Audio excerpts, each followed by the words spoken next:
வேலுண்டு வினையில்லை முருகா உந்தன் வித்தார மயிலுண்டு பயமில்லை குமரா வேலுண்டு வினையில்லை முருகா பாலாபிஷேகத்தில் ஆடி பாலாபிஷேகத்தில் ஆடி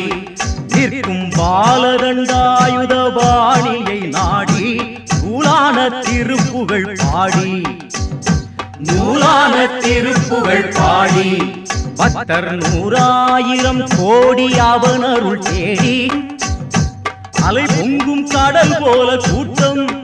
எங்கும் ஹரஹர சரவண பவ ஏனும் கோஷம் மலை எங்கும் காவல்